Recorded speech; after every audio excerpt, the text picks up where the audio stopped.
UP के कानपुर में भीषण सड़क हादसा। बस और लोडर की टक्कर में 16 यात्रियों की मौत, 5 घायल। लोडर से टकराने के नहर के पुल से नीचे गिरी बस, जिसमें ज्यादातर मजदूर सवार थे। कानपुर सड़क हादसे पर पीएम मोदी ने दुख जताया। मृतकों के परिवार को 2-2 लाख और घायलों के लिए 50-50 हजार के मुआवजे का ऐलान किया। सीएम योगी ने हादसे की जांच के आदेश दिए। पीएम मोदी के सभी को मुफ्त वैक्सीन ऐलान के बाद केंद्र सरकार ने 74 करोड़ वैक्सीन डोज का ऑर्डर दिया। एडवांस पेमेंट भी की गई है। अगस्त से दिसंबर के बीच वैक्सीन की ये डोज मिल जाएंगी। केंद्र सरकार ने निजी अस्पतालों के लिए वैक्सीन के जीएसटी समेत अधिकतम रेट तय किए। कोवैक्सीन की डोज के लिए 1410 रुपए, कोविशील्ड के लिए 780 और स्पुतनिक डोज के लिए 1145 रुपए फिक्स्ड। ज्यादा वसूले तो होगी कार्रवाई। यूपी के सभी 75 जिलों में आज से कोरोना कर्फ्यू खत्म। सुबह 7 से शाम 7 बजे तक बाजार खुले रहेंगे। सिनेमाघर, मॉल और जिम पर अभी पाबंदी रहेगी। वीकेंड और नाइट कर्फ्यू भी जारी रहेगा। लखनऊ भी आज से हो रही है अनलॉक। 39 दिन बाद मेट्रो फिर शुरू हुई। सुबह 7 से शाम 7 बजे तक ही मिलेगी सेवा। कोरोना नियमों का सख्ती से पालन करना होगा। यूपी में दिहाड़ी रोजगार से जुड़े लोगों के लिए 14 जून से विशेष टीकाकरण अभियान। ऑटो टेम्पो वालों, फल और सब्जी बेचने वालों को विशेष सेंटर बनाकर लगाई जाएगी वैक्सीन। यूपी के अमेठी में नाइट कर्फ्यू के बावजूद टूटे कोरोना के नियम। एक शादी समारोह में ऑर्केस्ट्रा आयोजित हुआ। बड़ी संख्या में लोग जुटे, ना मास्क में दिखे ना सामाजिक दूरी दिखी। नई कोरोना गाइडलाइंस के साथ अनलॉक हुई मुंबई। होटल रेस्टोरेंट भी खुले, लेकिन सुबह 7 से शाम 4 बजे तक ही खोलने की शर्त से होटल और रेस्टोरेंट मालिक नाराज। कोरोना की दूसरी लहर में मुंबई में पहली बार सिंगल डिजिट में पहुंचा मौत का आंकड़ा। 24 घंटे में मुंबई में सिर्फ 7 लोगों की मौत हुई। 673 नए कोरोना केस मिले। मुंबई में वैक्सीन की कमी के चलते टीकाकरण की रफ्तार सुस्त। 18 से 44 के लोगों को नहीं लग पा रही वैक्सीन। सिर्फ 45 से ज्यादा वालों को ही सेंटर पर बुलाया जा रहा है। दिल्ली में लगातार थमती कोरोना की रफ्तार। 24 घंटे में 316 नए केस आए सामने, लेकिन 41 मरीजों की मौत हुई। एक्टिव केस अब 5000 से कम। जम्मू कश्मीर में कोरोना वैक्सीन ना लगवाने के लिए एक महिला ने हंगामा किया। पति की मौत वैक्सीन से होने का आरोप लगाया। एबीपी न्यूज की अपील है कि इस तरह की अफवाहों का आप हिस्सा ना बने। कुछ और खबरें देख लेते हैं इसी तरह फटाफट अंदाज में। केंद्रीय मंत्री प्रहलाद जोशी का राहुल सोनिया गांधी को लेकर बयान। कहा, जहां तक मैं जानता हूं राहुल और सोनिया गांधी ने अब तक वैक्सीन की डोज नहीं ली। इन्हें भारतीय वैक्सीन पर विश्वास ही नहीं। कोरोना वैक्सीन पर समाजवादी पार्टी अध्यक्ष अखिलेश यादव का यू टर्न। अब बोले, हम भी लगवाएंगे टीका। बीजेपी के टीके के खिलाफ, केंद्र के नहीं। जनवरी में टीका लगवाने से इनकार किया था। बीजेपी सांसद सुशील कुमार मोदी की लालू यादव को सलाह। कहा, 11 जून को अपने जन्मदिन पर पत्नी राबड़ी के साथ कोरोना की वैक्सीन लगवाएं लालू। लोगों का भ्रम दूर करें।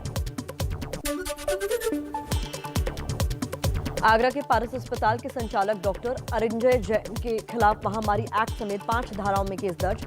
अस्पताल सील किया गया। ऑक्सीजन की कमी से 22 मौतों की बात को डीएम ने खारिज किया। आगरा के पारस अस्पताल के संचालक डॉक्टर अरिंजय जैन की वायरल वीडियो पर सफाई। कहा, मॉक ड्रिल का मतलब ऑक्सीजन रोकना नहीं था। ऑक्सीजन लेवल जांचने के लिए बात हो रही थी। हम जांच को तैयार हैं। आगरा अस्पताल मामले पर कांग्रेस ने सरकार को घेरा। राहुल गांधी बोले, बीजेपी सरकार में ऑक्सीजन और मानवता दोनों की कमी। कैलाश विजयवर्गीय ने कहा, राहुल बस एसी रूम में बैठकर ट्वीट करते हैं, मैदान में जाकर देखें। आगरा की घटना को अखिलेश यादव ने यूपी पर काला धब्बा बताया। कहा, अस्पताल का आपराधिक कृत्य। अब बीजेपी सरकार अपने खिलाफ केस दर्ज करवाए। पीएम मोदी की अध्यक्षता में आज सुबह 11 बजे कैबिनेट की वर्चुअल बैठक होगी। कोई बड़ी खबर सामने आ सकती है। दिल्ली के सीएम केजरीवाल ने पीएम मोदी को चिट्ठी लिखी। कहा, कृपया घर घर राशन योजना दिल्ली में लागू करने दीजिए। तो केंद्र सरकार ने कहा, 1 नेशन 1 राशन कार्ड स्कीम जल्दी लागू कीजिए। दिल्ली में पीएम मोदी से मिलने के बाद बोले महाराष्ट्र के सीएम उद्धव ठाकरे, मराठा आरक्षण समेत राज्य से जुड़े कई मुद्दों पर हुई बात, जीएसटी रिटर्न समय पर मिल सके, इसकी भी पीएम से मांग की। सूत्रों के मुताबिक पीएम मोदी और उद्धव ठाकरे के बीच 30 मिनट तक अलग से हुई मुलाकात, बीजेपी शिवसेना के संबंधों को लेकर चर्चा हुई। बंगाल विधानसभा में विपक्ष के नेता और बीजेपी विधायक शुभेंदु अधिकारी आज पीएम मोदी से मिलेंगे, दोपहर 12 बजे करेंगे मुलाकात। कल गृह मंत्री अमित शाह और बीजेपी अध्यक्ष जेपी नड्डा से मिले शुभेंदु अधिकारी, बोले नेता विपक्ष बनने के बाद मिलने आया, बंगाल में हालात गंभीर, बीजेपी कार्यकर्ताओं पर हो रहा है अत्याचार। अभिनेता और बीजेपी नेता मिथुन चक्रवर्ती की अर्जी पर आज कलकत्ता हाईकोर्ट में सुनवाई संभव, सीएम ममता के खिलाफ अभद्र टिप्पणी करने के मामले में दर्ज एफआईआर को रद्द करने की मांग। यूपी के सहारनपुर में हैंडपंप उखाड़े जाने का विवाद गरमाया, धरना दे रहे कांग्रेस के 2 विधायकों मसूद अख्तर और नरेश सैनी समर्थकों समेत गिरफ्तार किए गए। बजरंग दल के कार्यकर्ताओं ने फिर पढ़ी हनुमान चालीसा। पंजाब में अब कोरोना किट घोटाले पर तेज होती सियासत, बीजेपी ने अमरिंदर सरकार पर आरोप लगाए, अमरिंदर के साथ स्वास्थ्य मंत्री बलबीर सिद्धू का इस्तीफा मांगा। कोरोना का अंधेरा तभी छटेगा जब हर हिंदुस्तानी को टीका लगेगा। अभी तो 18 साल से ऊपर वालों को मुफ्त वैक्सीन लगाने का ऐलान प्रधानमंत्री नरेंद्र मोदी ने किया है। इस पर राजनीतिक टीका टिप्पणी भी होने लगी है। हालांकि देखा जाए तो प्रधानमंत्री नरेंद्र मोदी ने मुफ्त वैक्सीन की एक तीर से 4 निशाने लगा दिए हैं। भारत सरकार राज्यों को मुफ्त वैक्सीन मुहैया कराएगी। वैक्सीनेशन से जुड़ा जो 25% काम था, उसकी जिम्मेदारी भी भारत सरकार उठाएगी। केंद्र सरकार बात करके केंद्र सरकार इनसे सारा इंपोर्ट करे और राज्यों के अंदर बांटे।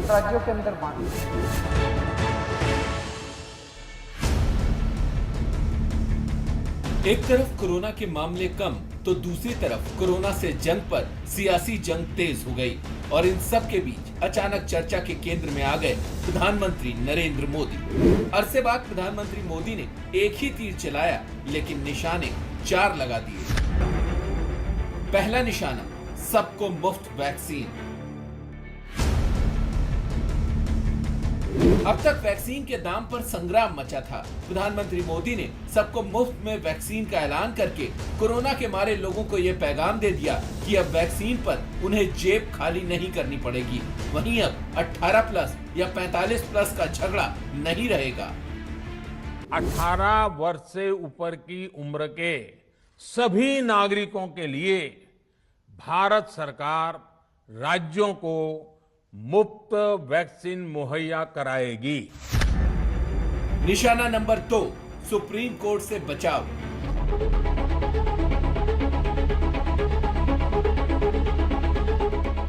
जब कोरोना पीक पर पहुंचा और बेहाली उससे भी ज्यादा फैली, तब सुप्रीम कोर्ट करीब रोजाना केंद्र सरकार को आड़े हाथों लेती रही। सुप्रीम कोर्ट ने पूछा था कि केंद्र टीकाकरण अपने हाथों में क्यों नहीं लेता। जब 45 पार वालों के लिए मुफ्त टीका तो 18 पार वालों के लिए क्यों नहीं। इस पर 30 जून को सरकार को अदालत में जवाब देना था। इससे पहले ही पीएम ने दांव चल दिया। अब विपक्ष कह रहा है कि केंद्र सरकार ने अपनी नीति सुप्रीम कोर्ट के दबाव में बदली।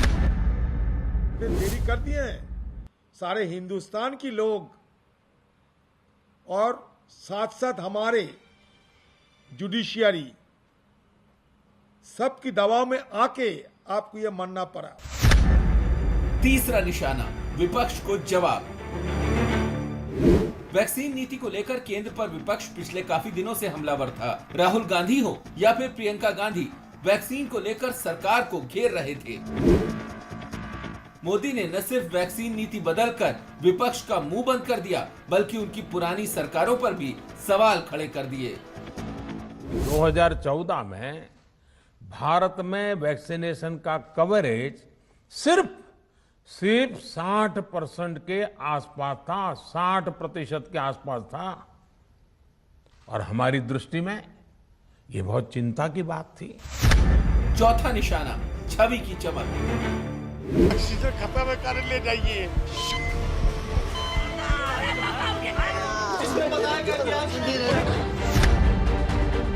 कोरोना की दूसरी लहर में बेड से दवा और ऑक्सीजन से वेंटिलेटर तक के लिए कोहराम मचा रहा, मौत तांडव करती रही। इस पर सवाल भी उठे। प्रधानमंत्री उस दौरान तो नहीं बोले, लेकिन अब हर सवाल का जवाब लेकर तैयार हैं। एक नया हेल्थ इंफ्रास्ट्रक्चर तैयार किया गया है। भारत के इतिहास में कभी भी इतनी मात्रा में मेडिकल ऑक्सीजन की जरूरत कभी भी महसूस नहीं की गई। प्रधानमंत्री मोदी की खासियत यही है कि राजनीति की धारा अपने हिसाब से मोड़ने में माहिर हैं। उत्तर प्रदेश के पूर्व मुख्यमंत्री अखिलेश यादव ने 6 महीने पहले कहा था कि वैक्सीन बीजेपी की है, इसलिए वो नहीं लगवाएंगे। लेकिन उनके पिता मुलायम सिंह यादव ने लगवाई तो अखिलेश का भी हृदय परिवर्तन हो गया।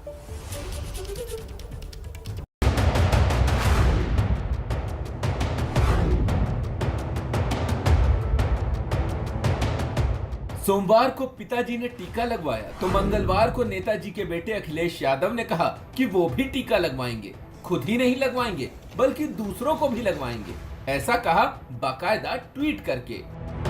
जनाक्रोश को देखते हुए आखिरकार सरकार ने कोरोना के टीके के राजनीतिकरण की जगह ये घोषणा की कि वो टीके लगवाएगी। हम भाजपा के टीके के खिलाफ थे, पर भारत सरकार के टीके का स्वागत करते हुए हम भी टीका लगवाएंगे। वह टीके की कमी से जो लोग लगवा नहीं सके थे, उनसे भी लगवाने की अपील करते हैं। राजनीति में तो गड़े मुर्दे तक उखाड़ लाए जाते हैं। यहाँ तो बस 6 महीने पुराना वो बयान सामने करना था जिसमें उत्तर प्रदेश के सबसे कम उम्र के मुख्यमंत्री रहे अखिलेश यादव ने कहा था कि ये वैक्सीन तो बीजेपी की वैक्सीन है, हम भला क्यों लगवाएं। देखिए, मैं तो नहीं लगवाऊंगा अभी वैक्सीन। मैंने अपनी बात कह दी, और वो भी बीजेपी लगाएगी उसका भरोसा करूंगा मैं? अरे जाओ भाई, अरे अपनी सरकार आएगी सबको फ्री वैक्सीन लगेगी, हम बीजेपी का वैक्सीन नहीं लगवा सकते। मुलायम सिंह के वैक्सीन लगवाने और अखिलेश के तेवर बदलने का असर उनके गांव में पहुंचा है। इटावा के सफाई वाले नेताजी का ही मुंह देख रहे थे। आलम यह है कि गांव में 1200 लोग हैं और टीका लगा है सिर्फ 100 को, उनमें भी ज्यादातर फ्रंटलाइन वर्कर हैं।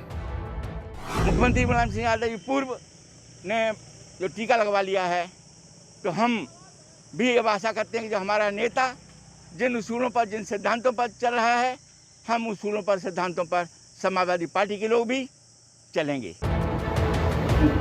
गांव वाले वैक्सीन लगवा लेंगे, लेकिन अखिलेश की राजनीति को सेल्फ गोल की जो बीमारी अक्सर लग जाती है, उसकी वैक्सीन कहाँ है। 2017 के विधानसभा चुनाव में गुजरात के गधों के प्रचार वाला बयान उनके लिए महंगा पड़ गया था। और जहर में निकलता है कि अगर अगली बार कोई आपको गधा कहे तो बिल्कुल बुरा न मानिएगा,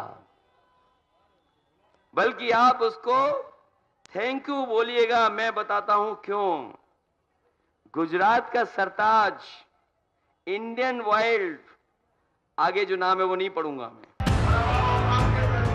एक तरफ बयानों का विवाद, दूसरी तरफ सियासी समीकरणों में गड़बड़ी।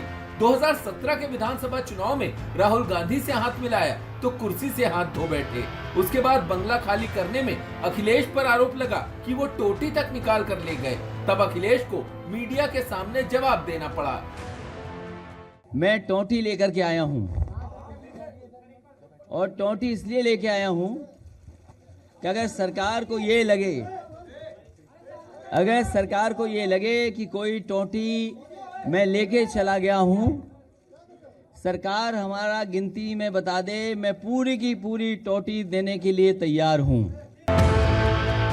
2019 के लोकसभा चुनाव में मायावती से हाथ मिलाया तो माया की हाथी 10 सीटें लेकर दिल्ली पहुंची और साइकिल अटक गई सिर्फ 5 पर। राजनीति में हर बयान किसी दुधारी तलवार की तरह होता है। अब वैक्सीन पर अखिलेश ने यू टर्न लिया तो राजनीति की गेंद भी टर्न लेने लगी। जो भ्रमित राजनीति और स्वार्थ की राजनीति करते हैं, उनको मुखी खानी भी पड़ती है और यू टर्न भी लेना पड़ता है। इसको कहते हैं थूक के चाटना। आज अखिलेश यादव ने वही करा, थूक के चाटा है। भारतीय जनता पार्टी इसको ऐसे दर्शाती जैसे लगता है भारतीय जनता पार्टी ने बना दिया हो। ये वैज्ञानिकों का है, हम हिंदुस्तान के वैज्ञानिकों का सम्मान करते हैं। मेरी दूसरी मांग थी कि टीका फ्री में लगना चाहिए पूरे हिंदुस्तान को। आज हमारी मांग को सरकार ने माना है और फ्री में टीका हिंदुस्तान को लग रहा है, तो समाजवादी भी लगवा रहे हैं। अब चुनाव सिर पर है, ऐसे में अखिलेश के सामने चुनौती ये भी है कि वो टीपू ही रहेंगे या सुल्तान बनेंगे।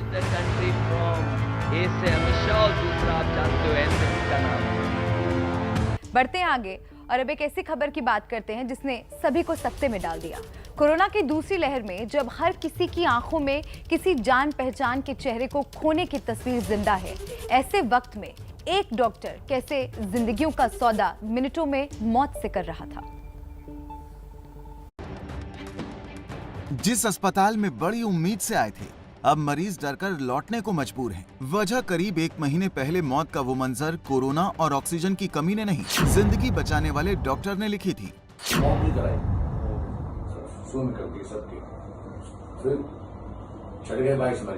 ये अमानवीय चेहरा जो कैमरे पर नहीं दिख रहा है, लेकिन आवाज से अपनी हैवानियत का जोर शोर से प्रदर्शन कर रहा है। ये आवाज आगरा के पारस अस्पताल के संचालक डॉक्टर अरिंजय जैन की है। अरिंजय जैन का वीडियो सोशल मीडिया पर वायरल है, जिसमें वो खुद खुलासा कर रहे हैं कि 26 अप्रैल को उन्होंने मॉक ड्रिल पर चेक किया कि ऑक्सीजन की कमी से कितने मरीज मरते हैं। जिनकी ऑक्सीजन बंद हो सकती है, जो बिल्कुल ही डेडलाइन पे है। एक ट्रायल मार दो दोपहर में, एक मॉक ड्रिल करके देख लो, समझ जाएंगे कौन सा मरेगा कौन सा नहीं मरेगा। सही बात है, सही बात है। एक मॉक ड्रिल करी हमने सुबह 7 बजे, मॉक ड्रिल हुई संतोषी मंदिर। ये किसी पता नहीं, ये मॉक ड्रिल कराई सुन करके सबके, फिर चढ़ गए 22 मरीज। वीडियो वायरल होने के बाद प्रशासन भी सकते में आया और पुलिस पारस अस्पताल पहुंची। पारस अस्पताल को सीज कर दिया गया। पारस अस्पताल में भर्ती मरीजों को दूसरे अस्पतालों में शिफ्ट किया गया। अस्पताल के खिलाफ महामारी एक्ट के तहत मामला दर्ज किया गया है। वीडियो वायरल होने के बाद डॉक्टर अरिंजय सफाई देते फिर रहे हैं। वो मरीज थे जो बहुत क्रिटिकल थे, जो हाई फ्लो पर थे, बाईपैप पर थे, वेंटिलेटर पर थे। लेकिन अस्पताल की इस करतूत से लोगों का गुस्सा भी सड़कों पर आ गया। लोग जब प्रदर्शन करने पारस अस्पताल पहुंचे, तो वहां मौजूद स्टाफ ने लोगों के साथ जमकर मारपीट भी की। राम रहीम 20 साल की कैद काट रहा है और हनीप्रीत जमानत पर बाहर है, लेकिन इसके बावजूद राम रहीम हनीप्रीत से मिलने की साजिशें रचता रहता है। कोरोना के बहाने ऐसी ही एक साजिश उसने अस्पताल में मुलाकात की रची थी, लेकिन उसका ये प्लान कामयाब न हो सका। हनीप्रीत और बाबा राम रहीम की ये बदनाम जोड़ी अचानक से फिर से चर्चा में आ गई है। कोरोना काल में जेल में बाबा की मौज कट रही है। बाबा राम रहीम हिंदी फिल्मों के उस वीआईपी कैदी की तरह है जो कभी भी जेल से बाहर निकलकर अस्पताल में भर्ती हो जाता है। असल में बाबा राम रहीम ने अस्पताल में भर्ती होकर हनीप्रीत की सेवाएं लेने की साजिश रची थी। वो गुरुग्राम के मेदांता अस्पताल में कोरोना के इलाज के बहाने भर्ती हुआ था और अस्पताल में उसे 15 जून तक हनीप्रीत का साथ भी मिल गया था। लेकिन बाबा की ये साजिश सफल नहीं हुई और हनीप्रीत को जाना पड़ा। यह हरियाणा के रोहतक के पीजीआई अस्पताल की 5 दिन पहले की तस्वीरें हैं, जब 3 जून को सुबह 7 बजे अचानक से बाबा राम रहीम को जांच के लिए लाया गया। बाबा को बाकायदा वीआईपी ट्रीटमेंट मिला। लगभग 1 घंटे के लिए ओपीडी रोक दी गई। अस्पताल को छावनी में बदल दिया गया। किसी को अंदर नहीं जाने दिया गया। उस दिन करीब 1.5 घंटे के बाद बाबा राम रहीम को वापस जेल भेज दिया गया। लेकिन ये सब बाबा राम रहीम के हनीप्रीत से मिलने के प्लान का एक हिस्सा था। रोहतक पीजीआई में राम रहीम को कोविड टेस्ट करवाने के लिए कहा गया, लेकिन राम रहीम ने इनकार कर दिया। बाद में उसने जेल जाकर कोविड रिपोर्ट ली और मेदांता पहुंच गया। मेदांता अस्पताल ने राम रहीम का आरटीपीसीआर टेस्ट करवाया तो रिपोर्ट नेगेटिव आई, लेकिन इसके बाद भी बाबा को अस्पताल के सामान्य वार्ड में शिफ्ट कर दिया गया। अस्पताल प्रशासन ने बाबा के साथ अटेंडेंट के तौर पर हनीप्रीत को 15 जून तक रहने की इजाजत दे दी थी, लेकिन रोहतक पुलिस के एतराज के बाद मेदांता अस्पताल प्रशासन ने हनीप्रीत का अटेंडेंट कार्ड खारिज कर दिया। पिछले 26 दिनों में राम रहीम चौथी बार रोहतक की सुनारिया जेल से बाहर निकला है। पहली बार वो मां को देखने स्पेशल सिक्योरिटी पैरोल लेकर मेदांता अस्पताल गया था। फिर पेट में तकलीफ की शिकायत पर 2 बार रोहतक के पीजीआई में चेकअप के लिए गया और अब चौथी बार कोरोना पॉजिटिव होने के बहाने गुरुग्राम के मेदांता अस्पताल में दाखिल हो गया है। और ऐसा भी नहीं है कि सिस्टम में नीचे वालों ने बाबा पर मेहरबानी दिखा दी हो और ऊपर वालों को पता न हो, क्योंकि अगर ऐसा होता तो हरियाणा के मुख्यमंत्री मनोहर लाल खट्टर को कोई जवाब जरूर सूझता, लेकिन वो तो राम रहीम पर पूछे गए एबीपी न्यूज के सवाल को ही टाल गए। सर, राम रहीम से जुड़ा सवाल है कि उनकी सेहत के बारे में स्पष्टीकरण करें कि पहले पॉजिटिव बताया गया था फिर नेगेटिव, और हनीप्रीत को अनटेंडेंट बनाया गया। अभी पंचकुला में आ गया। सर, एक आपका स्पष्टीकरण चाहिए, आपके सवाल उठ रहे हैं सर। सीएम सर, बाबा राम रहीम हत्या और बलात्कार का दोषी साबित होने के बाद जेल में सजा काट रहा है, लेकिन उस पर सरकारी मेहरबानी अभी भी चल रही है और इसीलिए उसके लिए लोहे जैसे सख्त नियम बार बार मोम की तरह पिघल जाते हैं।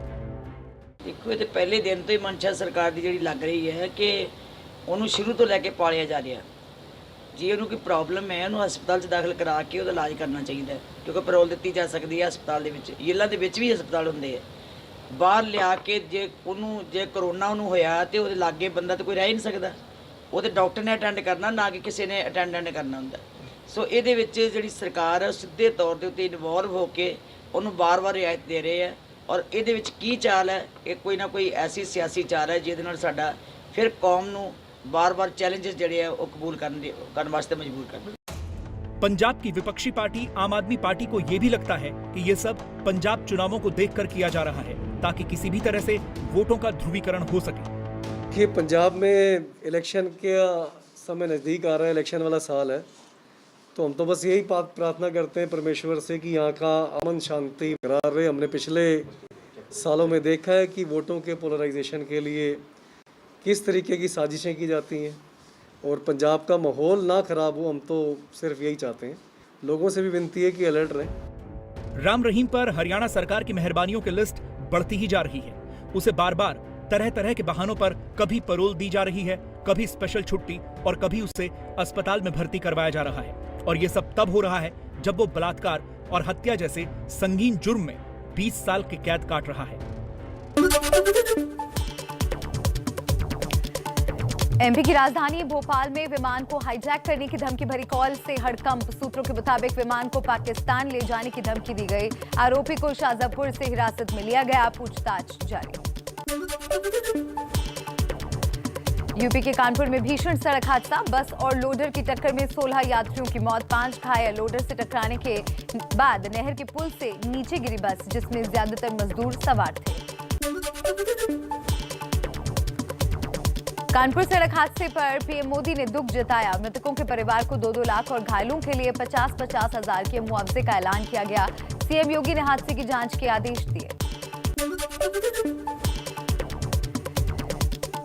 पीएम मोदी के सभी को मुफ्त वैक्सीन के ऐलान के बाद केंद्र सरकार ने 74 करोड़ वैक्सीन डोज का ऑर्डर दिया। एडवांस पेमेंट भी की। मुफ्त वैक्सीन के लिए 50,000 करोड़ खर्च करेगी सरकार। केंद्र सरकार ने निजी अस्पतालों के लिए वैक्सीन के जीएसटी समेत अधिकतम रेट तय किए। कोवैक्सीन की डोज के लिए 1410 रुपए, कोविशील्ड के लिए 780 और स्पुतनिक डोज के लिए 1145 रुपए फिक्स। ज्यादा वसूले तो होगी कार्रवाई। यूपी के सभी 75 जिलों में आज से कोरोना कर्फ्यू खत्म। सुबह 7 से शाम 7 बजे तक बाजार खुले रहेंगे। सिनेमाघर, मॉल और जिम पर अभी पाबंदी रहेगी। वीकेंड और नाइट कर्फ्यू भी जारी रहेगा। लखनऊ भी आज से हो रही है अनलॉक। 39 दिन बाद मेट्रो फिर शुरू। सुबह 7 से शाम 7 बजे तक ही मिलेगी सेवा। कोरोना नियमों का सख्ती से पालन करना होगा। यूपी में दिहाड़ी रोजगार से जुड़े लोगों के लिए 14 जून से विशेष टीकाकरण अभियान। ऑटो, टेम्पो वालों, फल और सब्जी बेचने वालों को विशेष सेंटर बनाकर लगाई जाएगी वैक्सीन। यूपी के अमेठी में नाइट कर्फ्यू के बावजूद टूटे कोरोना के नियम। एक शादी समारोह में ऑर्केस्ट्रा आयोजित हुआ। बड़ी संख्या में लोग जुटे, ना मास्क में दिखे, ना सामाजिक दूरी दिखी।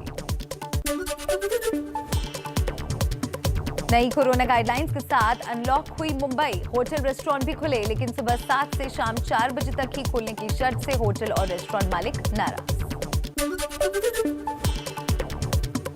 कोरोना की दूसरी लहर में मुंबई में पहली बार सिंगल डिजिट में पहुंचा मौत का आंकड़ा। 24 घंटे में मुंबई में सिर्फ 7 लोगों की मौत हुई। 673 नए कोरोना केस मिले। मुंबई में वैक्सीन की कमी के चलते टीकाकरण की रफ्तार सुस्त। 18 से 44 साल के लोगों को नहीं लग पा रही वैक्सीन। सिर्फ 45 से ज्यादा लोगों वालों को ही सेंटर पर बुलाया जा रहा है। दिल्ली में लगातार थमती कोरोना की रफ्तार। 24 घंटे में 316 नए केस आए सामने, लेकिन 41 मरीजों की मौत। एक्टिव केस अब 5000 से कम।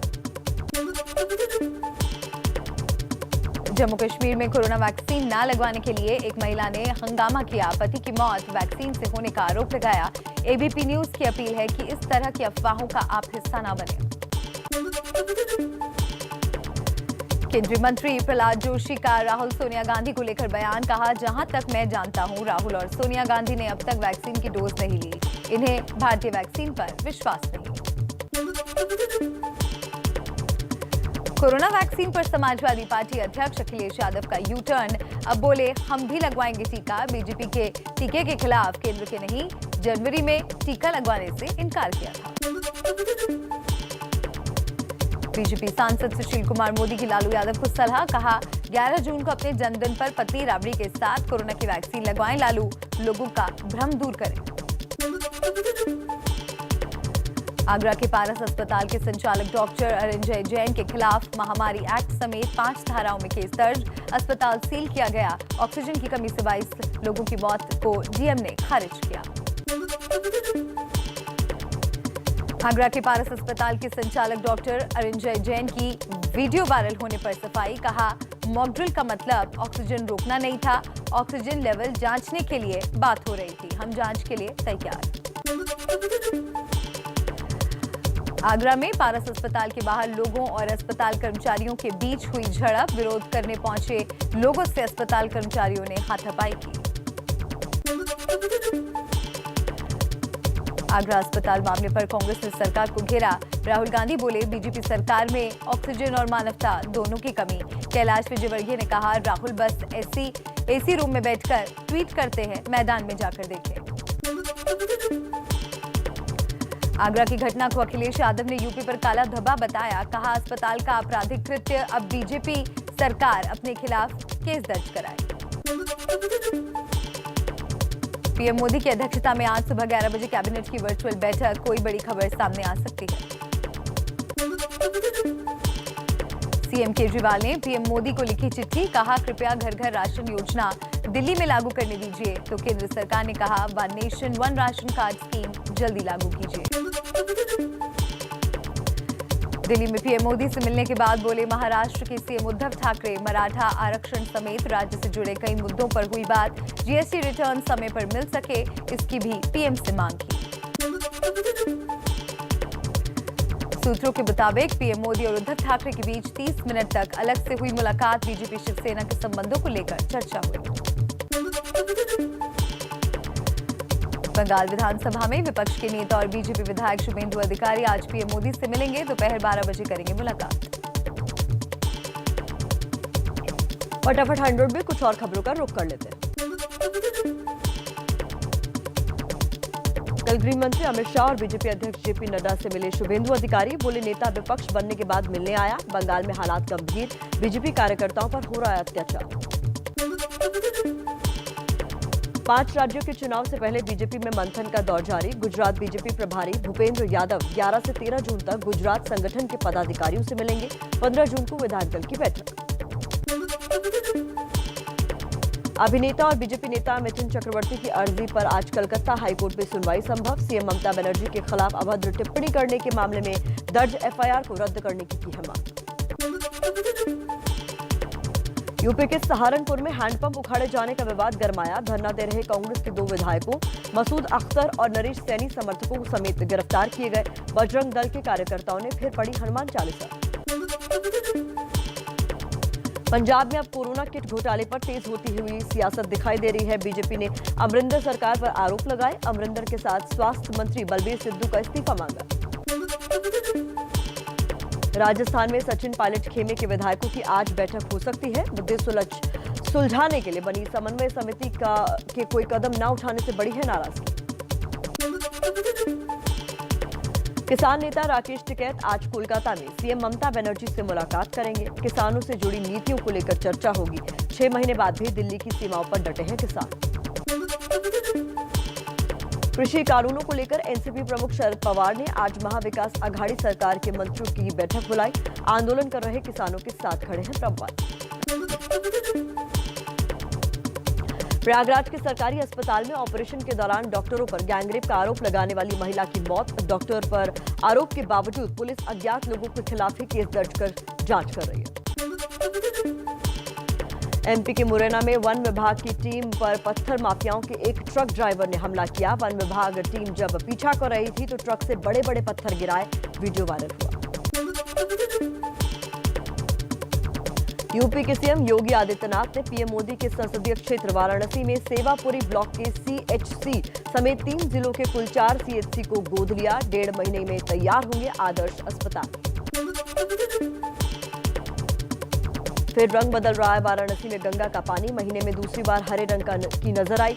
गंगा प्रदूषण बोर्ड ने स्नान नहीं करने की सलाह दी। 10 जून को आएगी सैंपल की जांच रिपोर्ट। एमपी के पन्ना टाइगर रिजर्व में सड़क पर घूमते एक टाइगर का वीडियो वायरल। अमानगंज रोड पर करीब 1 घंटे तक टहलता रहा। लोगों ने मोबाइल में कैद की तस्वीरें। एमपी के अलीराजपुर में मशहूर नूरजहां आम की इस बार बम्पर पैदावार। एक आम का वजन 2.5 किलो से 4 किलो तक। कीमत 500 से 1000 रुपए किलो तक। मुंबई में मानसून दस्तक देने वाला है। आज किसी भी वक्त पहुंचने का अनुमान। कल कई इलाकों में जोरदार बारिश हुई। कुछ जगह जलजमाव भी हुआ। मुंबई और कोंकण क्षेत्र में अगले 3 दिन भारी बारिश की चेतावनी। कल के लिए मुंबई, ठाणे और पालघर के लिए येलो अलर्ट जारी किया गया। सीएम उद्धव ठाकरे ने प्रशासन को अलर्ट किया। ठाणे में बारिश से पहले नाले की सफाई को जांचने पहुंची महिला सफाई निरीक्षक साड़ी पहनकर ही मेन होल में उतर गई। महिला अफसर की अपने काम के लिए खूब तारीफ हुई। विदेश मंत्री एस जयशंकर आज कुवैत के 3 दिन के दौरे पर रवाना होंगे। द्विपक्षीय संबंधों को मजबूत करने की कोशिश। कुवैती अमीर को पीएम मोदी का लिखा निजी संदेश भी देंगे। बाज नहीं आ रहा चीन। सूत्रों के मुताबिक पूर्वी लद्दाख के पास 21 से 22 चीनी लड़ाकू विमान को अभ्यास करते हुए देखा गया। भारतीय वायुसेना ने कहा, हम पूरी तरह से अलर्ट। चीन की हर हरकत पर नजर। सेंट्रल बैंक ऑफ इंडिया और इंडियन ओवरसीज बैंक के निजीकरण के बीच कर्मचारियों का आकर्षक ऑफर। वीआरएस लेने वाले कर्मचारियों को मिलेगा अच्छा financial package. UK bank vaccination करवाने वालों को एफडी पर दे रहा है ब्याज। 999 दिनों की एफडी पर 0.33% ब्याज अधिक मिलेगा। डिजिटल स्पेस क्योरफिट में 550 करोड़ का निवेश करेगा Tata. Digital fitness startup health care है क्योरफिट। यूजर्स को ट्रैकिंग से बचाने के लिए एप्पल ने पेश किए कई नई प्राइवेसी फीचर्स। WWDC यानी वर्ल्ड वाइड डेवलपर्स कॉन्फ्रेंस के दौरान एप्पल ने iOS 15 समेत नए सॉफ्टवेयर और फीचर्स का ऐलान किया। भारत समेत कई देशों में क्रैश हुई international news website. Financial times, New York times और ब्लूमबर्ग जैसी वेबसाइट करीब 1 घंटे तक डाउन हुई। कंटेंट डिलीवरी नेटवर्क में खामी वजह बताई गई। न्यूजीलैंड के कप्तान केन विलियमसन ने कहा, विराट कोहली के साथ टॉस के लिए उतरना है कूल। आईसीसी की वेबसाइट से की खास बातचीत। इंग्लैंड में होने वाली पाकिस्तान इंग्लैंड सीरीज का प्रसारण पाकिस्तान में नहीं होगा। भारतीय कंपनी के साथ पीटीवी को कॉन्ट्रैक्ट की मंजूरी नहीं दी। भारतीय ओलंपिक एसोसिएशन ने चीन की कंपनी के साथ किट स्पॉन्सरशिप को रद्द किया। टोक्यो ओलंपिक में बिना ब्रांड किट के जाएगा दल। एशियाई क्वालिफायर में बांग्लादेश के खिलाफ 2 गोल दागकर मेसी से आगे निकले भारतीय कप्तान सुनील छेत्री। मेसी के 72 इंटरनेशनल गोल, छेत्री के हुए 76 गोल। बुलेटिन की शुरुआत करते हैं मौसम की खबर से। मुंबई में बारिश ने दस्तक दे दी है। मुंबई के कई इलाकों में तेज बारिश का दौर शुरू हो चुका है। मौसम विभाग ने आज ही मुंबई में मानसून की दस्तक का अनुमान जताया था। इसे मानसून की बारिश हालांकि नहीं कहा जा सकता क्योंकि मानसून अभी पहुंचा नहीं है मुंबई में, लेकिन उसका असर दिखने को मिल रहा है। मुंबई के अलग अलग इलाकों में बात करें अंधेरी की, गोरेगांव की, ये तमाम वो इलाके हैं जहां पर तेज बारिश हो रही है। चेंबूर और बांद्रा की तस्वीरें भी हम आपको इस वक्त दिखा रहे हैं कि मुंबई के अलग अलग इलाकों में किस तरीके की तस्वीर उभर कर सामने आई है। लगातार हो रही बारिश की वजह से कई ऐसे इलाके हैं जहां जल जमाव की भी स्थिति बन गई है। तो ये दो तस्वीरें आपको हम दिखा रहे हैं, मुंबई के दो इलाकों की तस्वीरें, चेंबूर की और बांद्रा की। और जैसे कि आप देख सकते हैं कि बारिश शुरू हो चुकी है, कई मुंबई के हिस्सों में तेज बारिश भी हो रही है, लेकिन मॉनसून दस्तक दे चुका है, ये कहना अभी जल्दबाजी होगी। हालांकि मौसम विभाग की तरफ से अनुमान तो यही लगाया गया था कि आज दस्तक मुंबई में, महाराष्ट्र में दे देगा मॉनसून, लेकिन बारिश का दौर शुरू हो चुका है, तेज बारिश देखी जा रही है मुंबई में। अब देखना यह होगा कि मॉनसून से निपटने के लिए मुंबई इस बार कितनी तैयार दिखती है। प्रतिमा, बिल्कुल, हर बार मुंबई की स्थिति होती है कि तैयारियों की बात तो कही जाती है, लेकिन मुंबई के कई ऐसे इलाके हैं, खासतौर पर जो लोअर एरियाज हैं मुंबई के, वो सबसे ज्यादा प्रभावित होते हैं। थोड़ी ही सी बारिश होने के बाद जल जमाव की स्थिति बन जाती है, कई जगह वाहन फंसने की तस्वीरें भी सामने आती है। हालांकि ये देखिए वो तमाम इलाके हम आपको बता रहे हैं, टीवी स्क्रीन पर आप देख सकते हैं, जहां पर लगातार बारिश हो रही है और कई सारे इलाके ऐसे हैं जिसको लेकर चेतावनी भी मौसम विभाग की तरफ से दी गई है। अंधेरी, सायन, चेंबूर, बांद्रा में इस वक्त बारिश हो रही है। अगले 24 घंटे में भारी बारिश का अलर्ट जारी है।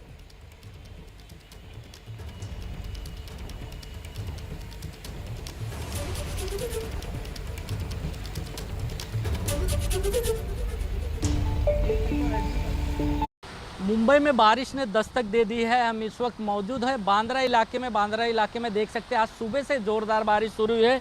बांद्रा के अलावा कई इलाके ऐसे हैं मुंबई के जहां पर ज़ोरदार बारिश शुरू हुई है। अंधेरी हुआ, गोरेगांव, मालाड, बोरीवली, कांदीवली, भांडुप, घाटकोपर, ये सभी इलाके जो है किंग सर्कल, सभी जगह पे ज़ोरदार बारिश शुरू है। फिलहाल मुंबई में आज पूरा दिन है जो 24 घंटा IMD के तरफ से, मौसम विभाग की तरफ से अलर्ट जारी किया गया है। फिलहाल इसी तरह से मुंबई में आज जो है सुबह से बारिश हो रही है, लेकिन तेज़ बारिश की वजह से फिलहाल गलीमत इस बात की है कि जल जमाव की स्थिति अभी कहीं बनी नहीं है। फिलहाल इसी तरह कुछ अगर बारिश मुंबई में होती रही तो मुंबई के जो निचले इलाके हैं जैसा किंग सर्कल हुआ, हिंद माता या अंधेरी सबवे, इस जगह पे जल जमाव की स्थिति बनेगी। फिलहाल मुंबई में राहत की बात है, जल जमाव की स्थिति नहीं है। और आप देख सकते हैं ये सुबह का समय है, मुंबई में कुछ इसी तरह से ज़ोरदार बारिश का है जो आज बारिश है मुंबई में दस्तक दी है और सभी इलाके में मुंबई के ज़ोरदार बारिश शुरू हुई है। कैमरामैन योगेश गुप्ता से सत्यम सिंह, ABP न्यूज़, मुंबई। और हमारे सहयोगी सत्यम हमारे साथ जुड़ गए हैं मुंबई से। सत्यम का रुख करते हैं और सत्यम से ही जान लेते हैं कि मुंबई में इस वक्त जो बारिश हो रही है उसके बाद कैसी तस्वीरें देखने को मिल रही है। सत्यम, आप इस वक्त कहां पर मौजूद हैं? तस्वीरें दर्शकों तक पहुंचाइए। जी, हम इस वक्त मौजूद है मुंबई के बांद्रा इलाके में। बांद्रा का इलाका वो है कि यहाँ से वेस्टर्न एक्सप्रेस हाईवे जो मुंबई के टाउन सेंटर तक जोड़ता है। फिलहाल आप सुबह का तस्वीर देख सकते हैं कि मुंबई के अलग अलग इलाके में कुछ इसी तरह आधे घंटे से ज़ोरदार बारिश शुरू हुई है। यही बारिश है मुंबई का घाटकोपर इलाका हो, सेंट्रल हाईवे हो या वेस्टर्न का इलाका हो, बोरीवली, कांदीवली, मालाड, अंधेरी, बांद्रा, ये सभी जो इलाके उस जगह पे बारिश है ज़ोरदार शुरू है। फिलहाल गलीमत की इस बात है कि जो निचले इलाके मुंबई के उस जगह पे जल जमाव की स्थिति नहीं है और मुंबई में लगातार आज है मौसम विभाग की तरफ से आने वाले 24 घंटे ज़ोरदार बारिश रहने की आशंका है, हाई अलर्ट किया गया है। फिलहाल अब सुबह की ये तस्वीर है मुंबई में है जो बारिश, एक बार फिर से बता सकते हैं कि बारिश ने दस्तक दे दी है। कानपुर के सचेंडी इलाके में बीती रात एक दर्दनाक सड़क हादसा हो गया। निजी बस और विक्रम की टक्कर में 17 लोगों की जान चले गई, जबकि 4 लोग बुरी तरीके से जख्मी हुए हैं, जिनका अस्पताल में इलाज चल रहा है। बस यूपी के उन्नाव से गुजरात के राजकोट जा रही थी। जानकारी के मुताबिक टेम्पो में बिस्किट फैक्ट्री में काम करने वाले मजदूर सवार थे। टेम्पो में इतने ज्यादा मजदूरों को ले जाने को लेकर भी सवाल उठ रहे हैं। हालांकि ये दर्दनाक हादसा बहुत लोगों की जान पर भारी पड़ गया। और हमारे सहयोगी संजय त्रिपाठी जुड़ गए हमारे साथ। संजय का रुख कर लेते हैं। संजय, बेहद दुखद दर्दनाक हादसा, और क्या जानकारी आपके पास? देखिए, बहुत दर्दनाक हादसा था वाकई, क्योंकि इस पूरे जो घटनाक्रम में 17 लोगों की मौत हो गई है। और हैरानी की बात यह है कि जिस टेम्पो में महज 7 लोगों के बैठने की व्यवस्था की गई, उसमें 21 लोग बैठे थे, यानी जो क्षमता निर्धारित है उससे 3 गुना लोग बैठे थे। अब मैं आपको पूरा वाकया समझाता हूँ। ये जो रास्ता आप देख रहे हैं मेरे पीछे, ये आगरा की ओर जाने वाला हाईवे है, नेशनल हाईवे है। और ये टेम्पो गलत दिशा से आ रहा था, इसको जाना था सचंडी की ओर, लेकिन ये आगे से अंडरपास के जरिए यूटर्न लेकर के आता, बजाय इसने शॉर्टकट अपनाया। और शॉर्टकट अपनाने का नतीजा ये देखिए आप सामने, किस तरह से इस टेम्पो की हालत देखिए, परखच्चे उड़ चुके हैं। और 21 सवारियां इसमें बैठी थी, जिनमें 17 लोगों की मौत हो गई। सारे के सारे लोग आसपास की गांव के रहने वाले हैं और यहाँ एक बिस्किट फैक्ट्री में काम करते हुए नाइट की शिफ्ट में ये सारे लोग ड्यूटी करने जा रहे थे। और देख सकते हैं आप किस तरह से पूरा जो टेम्पो है इसका परखच्चे उड़ गए हैं, चारों तरफ से ये धंस गई है, दब गई है। और इसी में सवार वो 17 लोग थे जिनकी सबकी मृत्यु हो गई। बहुत ही दर्दनाक हादसा है। देख सकते हैं आप किस तरह से, मैं अपने कैमरामैन फैसल की कहूँगा कि तस्वीरें भीतर की दिखाएं कि कैसे टेम्पो जो है वो पूरी तरह दब चुका है। और यहाँ स्थानीय लोग हैं जिन्होंने इस पूरी घटना को देखा था। ये बताइए क्या घटना हुई थी, पूरा हमें जानकारी दें, कैसे कब हुआ ये? तो मौके पे उससे पूछो। ये सारे लोग अभी आए हैं सुबह, और मैं बताना चाहूँगा, देखिए ये टिफ़िन इनके पड़े हुए हैं जो मजदूर जा रहे थे, उनके देखिए खाने के लंच बॉक्स है ये, जो नाइट की शिफ्ट में जा रहे थे। और यहीं पर वो घटना हुई है।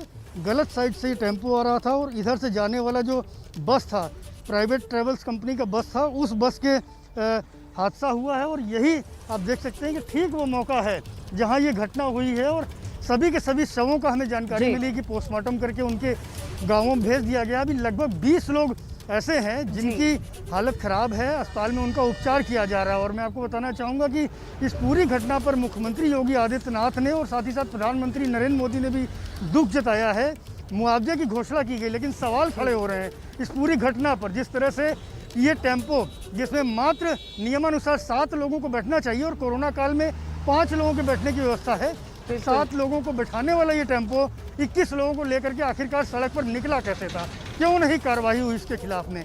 साथ ही साथ जो बस का ड्राइवर था वो नशे में था। अहम सवाल, बहुत गंभीर ये सवाल कि जिम्मेदारी भी इस पर तय करनी होगी कि आखिर किसकी जिम्मेदारी थी ये सुनिश्चित करना कि मजदूर ठीक ठाक अपने काम की जगह पर पहुंच जाएं। बेहद दर्दनाक ये हादसा है और इसीलिए कहा जाता है कि जब भी आप हाईवे पर ट्रैवल करें तो आप सभी नियमों का पालन करें। सावधानी बहुत जरूरी है, सावधानी हटी तो दुर्घटना घटी। कोरोना की तीसरी लहर की चिंता है और बच्चों पर असर की आशंका ने इस चिंता को और ज्यादा बढ़ा दिया है। लेकिन तीसरी लहर को लेकर देश के सबसे बड़े अस्पताल ने चिंता कम करने वाली खबर दी है।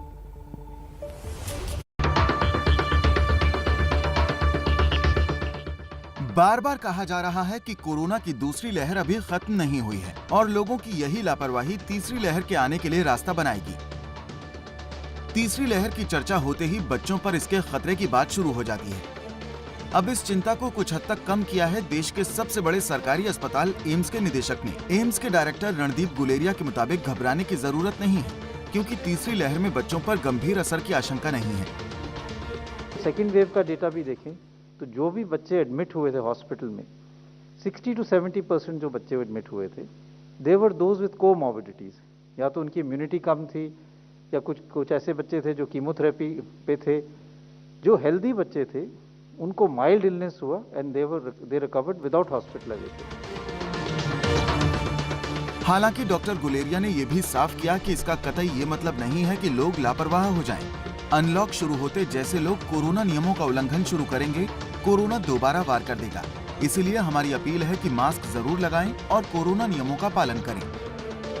तो केंद्र की मोदी सरकार ने हाल ही में सभी को मुफ्त टीका देने का ऐलान किया है। इसके तहत अब सरकारी अस्पतालों और टीकाकरण केंद्रों पर 18 साल से ऊपर के लोगों को भी मुफ्त टीका मिलेगा। तो आइए टच स्क्रीन के जरिए आपको समझाते हैं कि अभी तक सरकार ने टीके के लिए कितनी रकम चुकाई थी। पहले प्रावधान की अगर बात की जाए तो 35,000 करोड़ रुपए खर्च किए गए थे और इसको खर्च करने का प्रावधान किया गया था। लेकिन नए ऐलान के बाद सरकार को 50,000 करोड़ रुपए खर्च करने होंगे। यानी कितना खर्च बढ़ा? करीब 15,000 करोड़ रुपए ज्यादा चुकाने होंगे। तो ये तो बात हो गई सरकारी केंद्रों पर लगने वाली मुफ्त वैक्सीन की। अब बात करते हैं कि प्राइवेट अस्पतालों के लिए कोरोना वैक्सीन के अधिकतम रेट अब कितने हो गए हैं, क्या बदलाव उसमें देखा जा रहा है। तो चलिए आपको अलग अलग डोजेस के हिसाब से बता देते हैं। सबसे पहले कोविशील्ड की बात करते हैं। 600 रुपए इसकी रकम है। जीएसटी की कीमत मिलाने के बाद, सर्विस चार्ज 150 रुपए का मिलाने के बाद 780 रुपए इसकी कीमत हो जाती है। ये हम आपको कोविशील्ड के बारे में बता रहे हैं। कोविशील्ड की कीमत 600 रुपए में 5% जीएसटी 30 रुपए का मिला के सर्विस चार्ज अगर 150 आप उसमें जोड़ेंगे तो 780 रुपए प्रति डोज मिलेगी। अब बात कर लेते हैं कोवैक्सीन की। 1200 रुपए, उसमें आप जीएसटी के 60 रुपए जोड़ेंगे, सर्विस चार्ज के 150 रुपए जोड़ने के बाद इसकी रकम हो जाती है 1410 रुपए। और अब बात कर लेते हैं स्पुतनिक की। स्पुतनिक की भी जानकारी आपको दे देते हैं। इसी तरह से 948 रुपए इसकी कीमत। जीएसटी के 47 रुपए जोड़े, सर्विस चार्ज के 150 रुपए जोड़ने के बाद इसकी कीमत हो जाती है 1145 रुपए। तो ये तीसरी वैक्सीन यानी कि स्पुतनिक की प्राइवेट अस्पतालों के लिए क्या कीमत होगी वो हम आपको बता रहे हैं। 948 रुपए, 47 रुपए जीएसटी के जोड़ने के बाद 150 रुपए का आपने सर्विस चार्ज जोड़ा, यानी स्पुतनिक वैक्सीन की एक डोज की कीमत होगी 1145 रुपए। निर्धारित रेट को लेकर हर रोज इसकी निगरानी भी की जाएगी और ज्यादा रेट वसूलने पर प्राइवेट कोविड वैक्सीनेशन सेंटर के खिलाफ सख्त कार्रवाई होगी। अभी अनलॉक की प्रक्रिया शुरू हुई है, लेकिन इसका मतलब ये नहीं है कि खतरा पूरी तरह से टल चुका है। सावधानी अभी भी बहुत जरूरी है। देश के कई राज्यों की तरह यूपी और बिहार में भी आज से अनलॉक की शुरुआत हो रही है। यूपी और बिहार में क्या है अनलॉक का ताजा अपडेट, जानिए।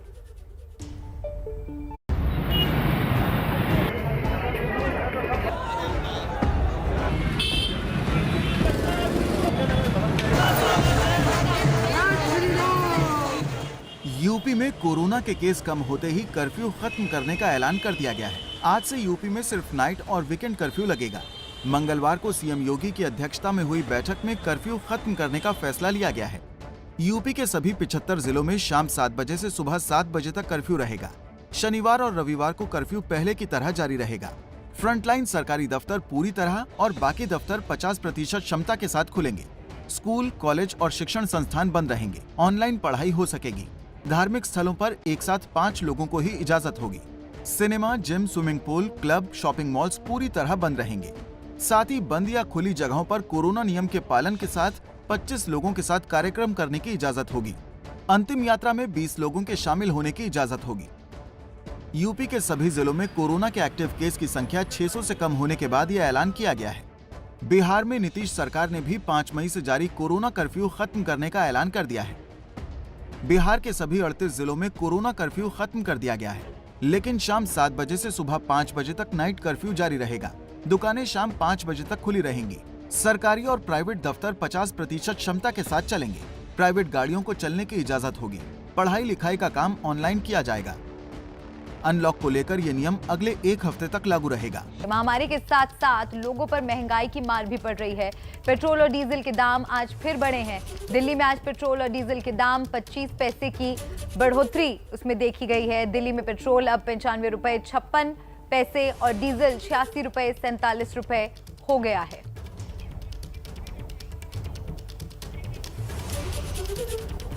पेट्रोल डीजल की बढ़ती कीमतों को लेकर आज केरल के एर्नाकुलम में यूथ कांग्रेस ने अनोखा प्रदर्शन किया। यूथ कांग्रेस के कार्यकर्ताओं ने क्रिकेट खेलकर केंद्र सरकार के खिलाफ अपना विरोध दर्ज कराया और ये क्रिकेट हो रहा है पेट्रोल पंप पर। और ये शतक का बोर्ड दिखलाया क्योंकि पेट्रोल कई सारे जगहों पर 100 को पार कर चुका है। ऐसे में कुछ इसी अंदाज में विरोध प्रदर्शन दर्ज कराया है यूथ कांग्रेस के कार्यकर्ताओं ने। आप देख रहे हैं नमस्ते भारत। अब आपको महाराष्ट्र की एक ऐसी महिला अधिकारी से मिलवाते हैं जो नाले की सफाई चेक करने के लिए खुद मैनहोल में उतर गई। गुलाबी रंग की साड़ी के साथ गले में आई कार्ड पहने ये सुविधा चव्हाण है। सुविधा महाराष्ट्र के भिवंडी निजामपुर नगर निगम की महिला अधिकारी है और मॉनसून से पहले नाले की सफाई के काम का निरीक्षण करने के लिए खुद मैनहोल में उतर गई। आपको बता दें कि ठाणे में मॉनसून से पहले मैनहोल की सफाई का काम चल रहा है। ऐसे में ठेकेदार को सौंपे गए काम की जांच के लिए महिला निरीक्षक खुद ही मैनहोल में उतर गई। काम के निरीक्षण के दौरान वो काफी देर मैनहोल में मौजूद रही और काम कर रहे मजदूरों से बातचीत की। वो सीढ़ी पे ही है। नहीं बोल नीचे जगह रखवा ना एक दो। भिवंडी में मानसून के मौसम में नालियों के जाम होने से गंदा पानी अक्सर सड़क पर आ जाता था और बाढ़ जैसी स्थिति बन जाती थी। इसी को देखते हुए इस बार पहले ही नगर निगम ने नालियों की सफाई का इंतजाम कर लिया है। मैनहोल में उतरकर सफाई का निरीक्षण करने वाली महिला अधिकारी का अपने काम के प्रति समर्पण और कर्तव्य निष्ठा की अब सोशल मीडिया पर जमकर तारीफ हो रही है, जिस पर हमने आपको पहले भी जानकारी दी थी। मुंबई बारिश से जुड़ी अपडेट आपको बता देते हैं। लगातार तस्वीरें मुंबई से मिल रही हैं। अलग अलग इलाकों में तेज बारिश शुरू हो चुकी है। चेंबूर, बांद्रा और सायन की तस्वीरें आपकी टीवी स्क्रीन पर है।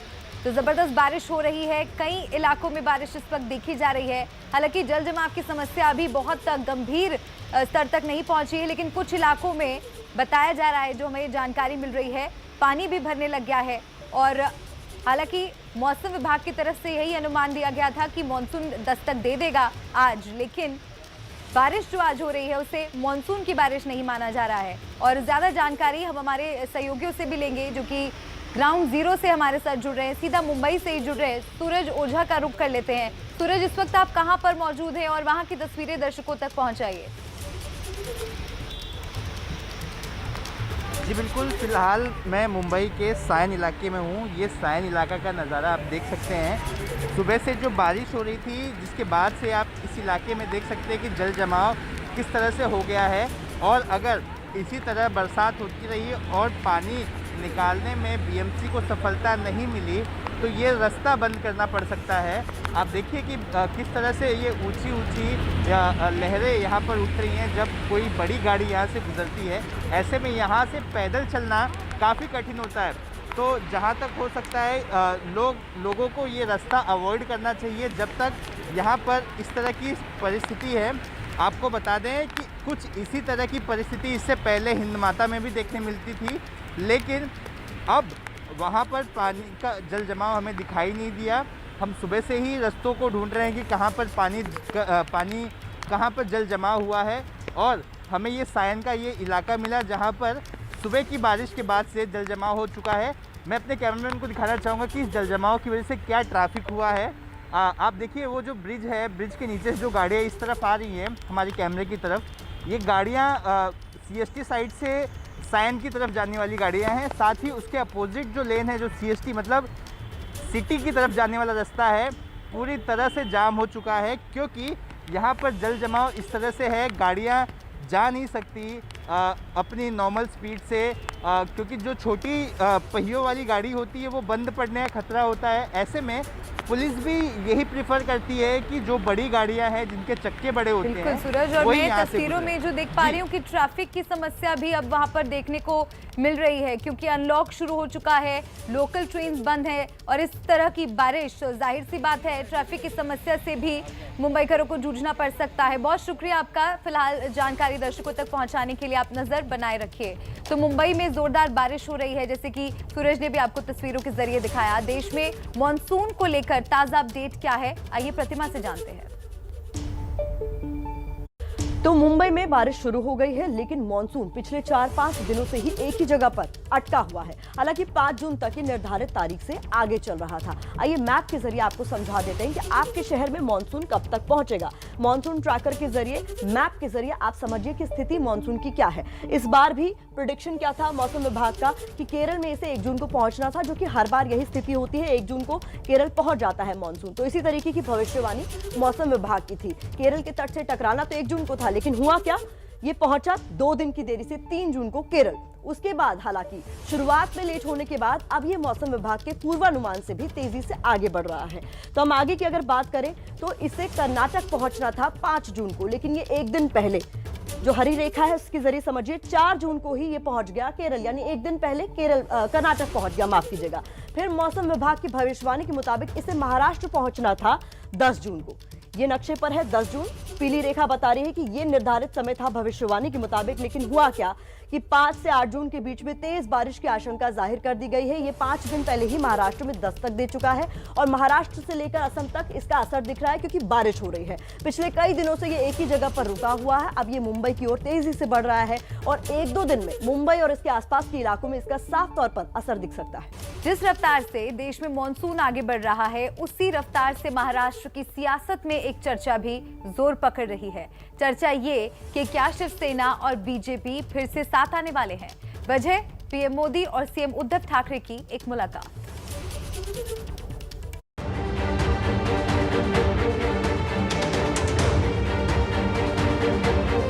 वैक्सीन की किल्लत पर केंद्र सरकार से अदावत के बीच मंगलवार को जब सीएम उद्धव ठाकरे पीएम मोदी से मिलने उनके आवास पहुंचे तो जाते जाते नई अटकलों को हवा दे गए। चर्चा इस बात की जोर पकड़ने लगी कि क्या महाराष्ट्र में फिर से सत्ता का नया समीकरण जन्म ले रहा है।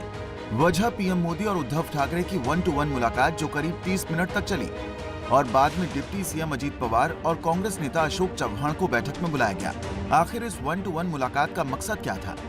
जब पत्रकारों ने ये सवाल सीएम उद्धव ठाकरे से पूछा तो सुनिए उन्होंने क्या कहा।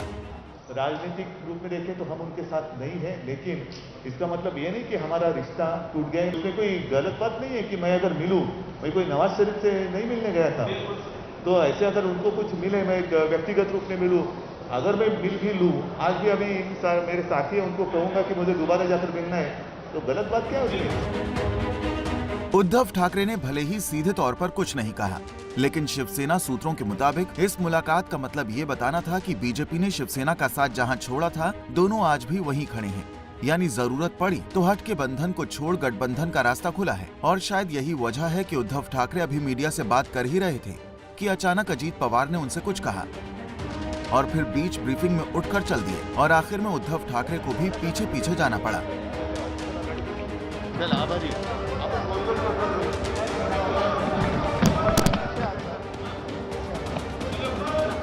कहा एक हैंडपंप स्थानीय प्रशासन के लिए जी का जंजाल बन गया है। मामला मामूली था, लेकिन इसमें कांग्रेस, बजरंग दल और भीम आर्मी के नेता कूद गए। जितना सहारनपुर में एक हैंडपंप को उखाड़ने के बाद मच गया है। 40 साल से लगा हुआ नल, चलता हुआ हैंडपंप, 1 मीटर में मेरे नल, प्रशासन ने एक व्यवस्था के तहत वो उखाड़ा क्योंकि सड़क के बीच में आ रहा था। कोई धरना दे रहा है तो कोई थाने में जाकर ज्ञापन, तो कोई बयानों से ही काम चला रहा है और ये सब कुछ सिर्फ और सिर्फ एक हैंडपंप के लिए हो रहा है।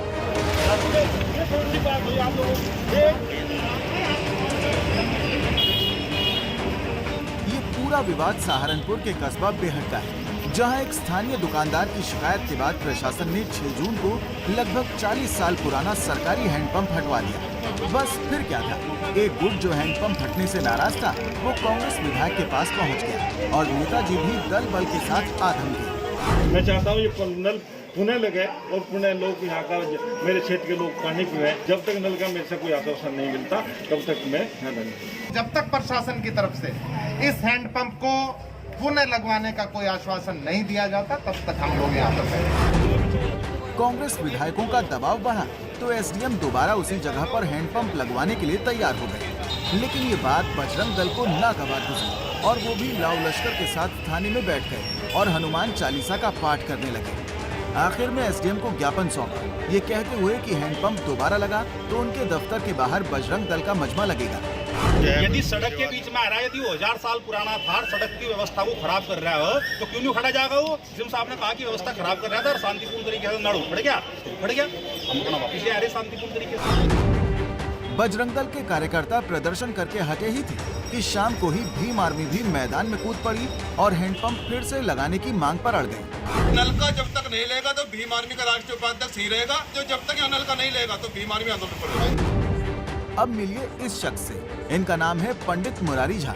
इनकी ही शिकायत पर हैंडपंप हटा था और अब जबकि विवाद राजनीतिक रूप ले चुका है तो इन्होंने वीडियो जारी किया है और प्रशासन से गुहार लगाई है कि हैंडपंप फिर से न लगाया जाए, क्योंकि ऐसा हुआ तो मजबूरी में इन्हें पलायन करना पड़ेगा। प्रशासन को इससे अवगत कराया, लिखित में सूचना दी। 4 दिन हो चुके हैं, हैंडपंप विवाद नहीं सुलझा और इन सब के बीच पुलिस पिस रही है।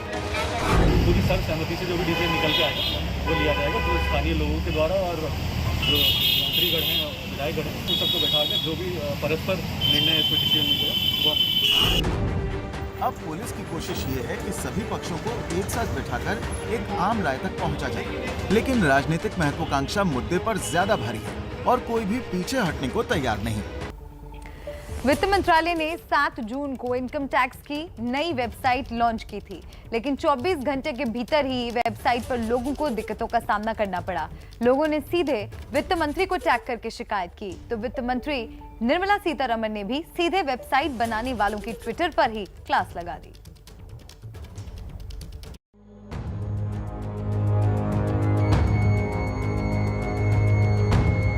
ये है इनकम टैक्स की वो नई वेबसाइट जिसे इसलिए लॉन्च किया गया था ताकि करदाता को मुश्किलों का सामना न करना पड़े, लेकिन हुआ इसके ठीक उलट। ऐसे 1 या 2 नहीं बल्कि कई यूजर्स ने सोशल मीडिया पर वित्त मंत्री से इस बात की शिकायत की कि वेबसाइट काम नहीं कर रहा, जिसके बाद निर्मला सीतारमण ने ट्वीट किया, लिखा, बहुप्रतीक्षित ई फाइलिंग पोर्टल 2.0 को पिछली रात 8:45 पर लॉन्च कर दिया गया, लेकिन इसमें कई खामियां और शिकायतें मिल रही हैं। उम्मीद है कि इन्फोसिस और नंदन नीलेकणी आयकर दाताओं को प्रदान की जा रही सेवाओं की गुणवत्ता को लेकर निराश नहीं करेंगे। करदाताओं के लिए अनुपालन में आसानी हमारी प्राथमिकता है।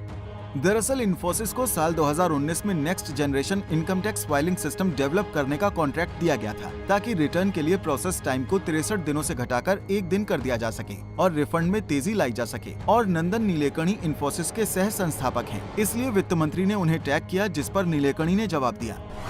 नया ई फाइलिंग पोर्टल फाइलिंग प्रक्रिया को आसान बनाएगा और अंतिम उपयोगकर्ता अनुभव को बढ़ाएगा। वित्त मंत्री जी, हमने पहले ही दिन कुछ तकनीकी समस्याएं देखी हैं और उन्हें हल करने के लिए काम कर रहे हैं। इन्फोसिस को इन शुरुआती कमियों के लिए खेद है और उम्मीद है कि सप्ताह के दौरान सिस्टम सामान्य हो जाएगा। इनकम टैक्स की नई वेबसाइट पर टैक्स पेयर्स को पहले से अपनी प्रोफाइल अपडेट करने की सुविधा मिली है। वो अपनी सैलरी, हाउस प्रॉपर्टी, व्यवसाय, नौकरी की जानकारी पहले से दे सकेंगे, ताकि ITR की प्री फाइलिंग में आसानी हो। TDS फाइलिंग के लिए आखिरी तारीख 30 जून है।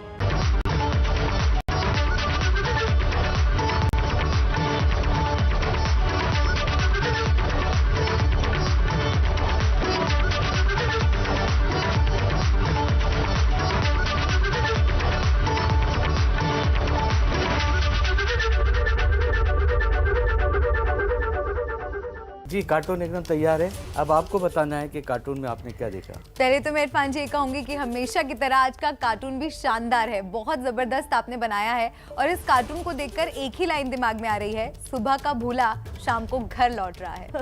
जी, अगर ये देखिए, इस कार्टून में मुझे एक बात मज़ेदार लग रही है कि मुलायम सिंह के वैक्सीन लगने के बाद में अखिलेश ने तय किया कि उनको अब वैक्सीन लगवाना चाहिए। काश मुलायम को पहले वैक्सीन लग जाती तो कैसा रहता। बहुत बढ़िया रहता। बिल्कुल सही नोट पर आगे बढ़ते हुए इरफान जी, कल है गुरुवार, तो कल है आपकी मास्टर क्लास। जी, कल मास्टर क्लास है, उसके लिए आप लोग एकदम तैयार रहिए मेरे साथ में। कल मैं आपको नई ट्रिक्स बताऊंगा कि कैसे बनाए जाते हैं चेहरे। तो देखिए मेरे साथ में मास्टर क्लास कल इसी समय इसी जगह पर, और हमारे मेल ID पर आप ज़रूर अपनी एंट्रीज भेजिए, ताकि आपकी बनाए हुए हम कार्टून्स को अपने शो में शामिल कर सकें। बिल्कुल, तो हमें भी इंतज़ार है कल की क्लास का, क्योंकि पिछली क्लास में हमने भी हिस्सा लिया था। हमने लाइंस बनाना सीखी थी। इस बार नई चीज़ इरफान जी हमें सिखाने वाले हैं, तो ज़रूर आप लोग कल हमारे साथ जुड़ेगा। इरफान जी की क्लास के लिए आज ही से तैयारी शुरू कर दीजिए।